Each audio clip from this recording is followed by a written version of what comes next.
내 삶의 철학, 내 삶의 반올림. 크리에이티브 샵 박서진입니다. 너무 멀어서 외롭지 않고 너무 가까워서 상처 입지 않는 거리를 찾는 법. 당신과 나 사이입니다. 여러분은 가까운 사람과 어떻게 지내시나요? 갈등 없이 잘 지내는 편인가요? 아니면 오히려 낯선 이에게 더 친절하고 가까운 사람과는 잘 지내지 못하고 있나요? 중학생 자녀와 대화 한마디 없다는 아빠. 회사에서는 스마일맨이지만 집에서는 무뚝뚝한 남편. 딸의 서운함보다 고객의 소리가 더 우선순위에 있는 엄마. 이처럼 사랑하는 사람들과 오히려 잘 지내지 못하는 사람이 있습니다. 가까운 사람에게 더 상처 주는 사람이 있습니다. 하지만 가까운 사람과 잘 지내면 오히려 다른 관계도 더 편안해질 수 있습니다. 오늘은 그런 관계에 관한 책, 당신과 나 사이를 소개합니다.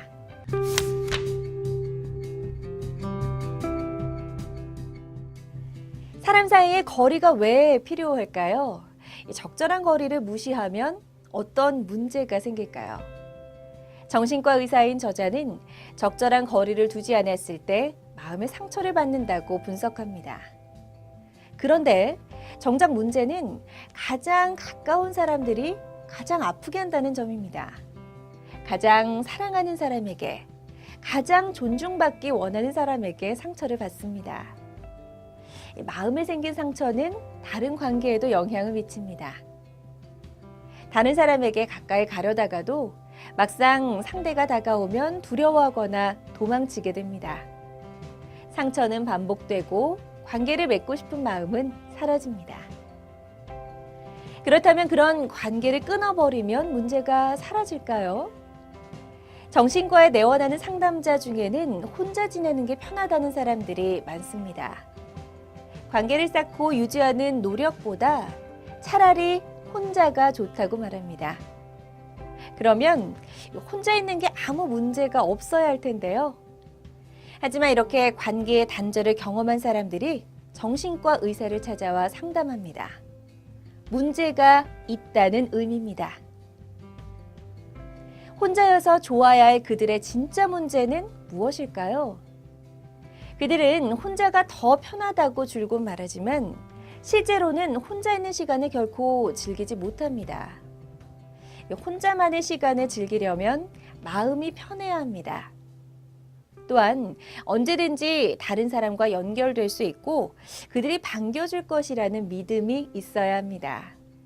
그런데 스스로 독립을 선언한 이런 사람들이 정작 불안에 갇힙니다. 다른 사람들이 나에 관해 어떤 말을 할지 몰라 긴장하고 있습니다. 결국 소설가 마크 트웨인의 표현처럼 최악의 고독을 맛보게 되는 것입니다.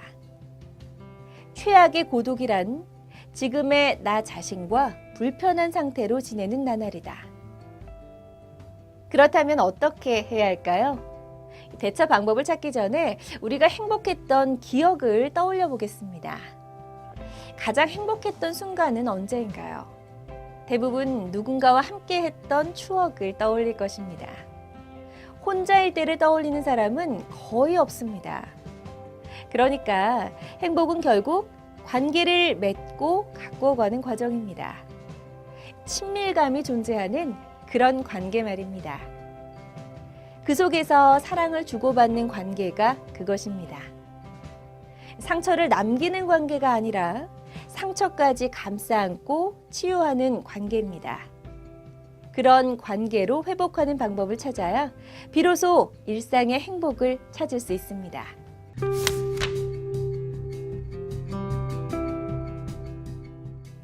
너무 멀어서 외롭지 않고 너무 가까워서 상처 입지 않는 거리를 찾는 법은 인맥 관리가 아닙니다.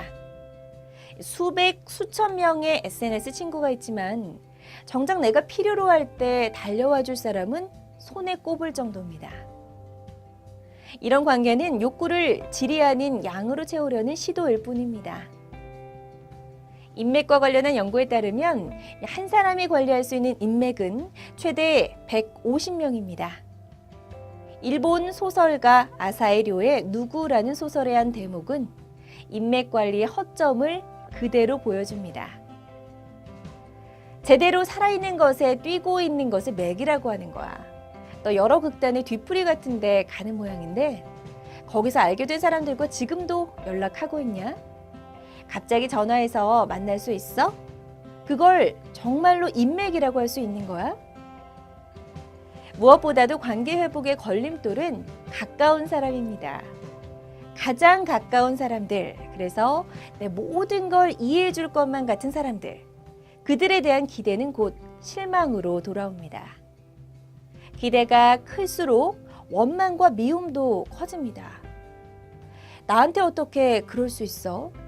감정 섞인 외침은 결국 불화를 낳습니다. 서로의 상처를 건드리기도 합니다. 가장 친밀해서 가장 믿어서 했던 말들이 독이 될 큰 상처를 남기게 됩니다. 아이러니하지만 상대방을 어떻게 하면 아프게 만들 수 있는지 너무나 잘 알기 때문입니다.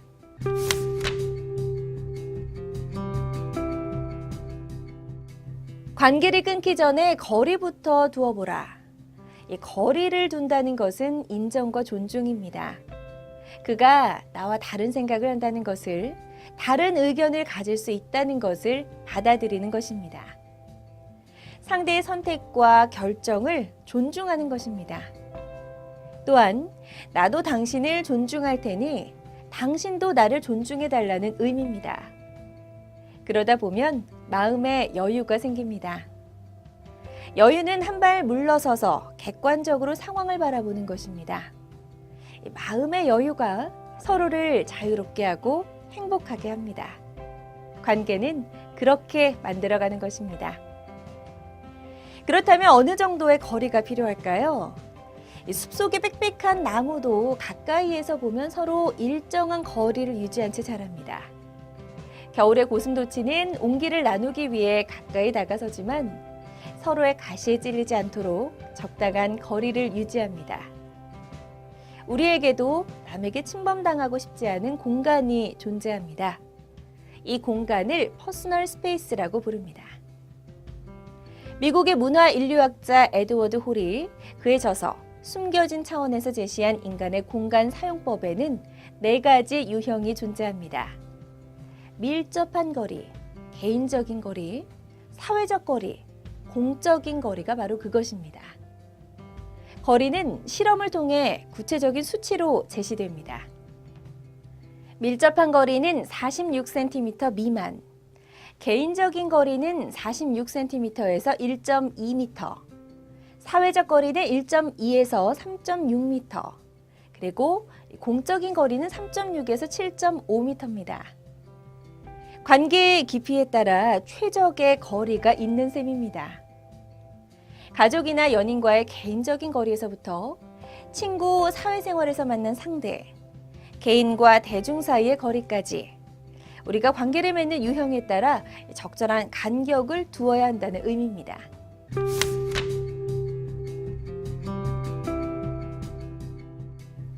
정신과 의사인 저자 김혜남 씨 자신도 인간관계에서 큰 상처를 입었습니다.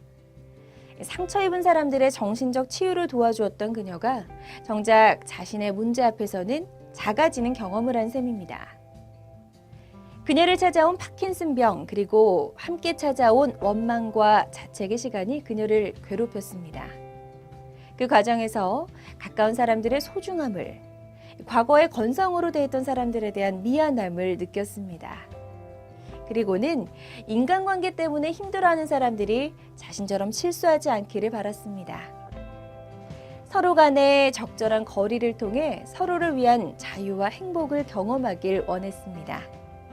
이것은 그녀의 고백이자 정신과 의사로서의 충고이며 아픔을 겪은 선배의 조언입니다. 사실 모든 관계에는 갈등이 있습니다. 그렇더라도 우리는 서로를 필요로 합니다. 그러니 내가 필요해 라고 말해보세요. 그 말을 듣는 것만큼 기쁜 일은 없을 테니까요. 그리고 모든 사람을 만족시키려 애쓰지 말고 내가 원하는 삶을 살도록 노력해보세요. 무엇보다 상대를 존중하는 만큼 거리를 두세요. 그러면 혼자라도 행복하고 함께해도 행복할 수 있습니다.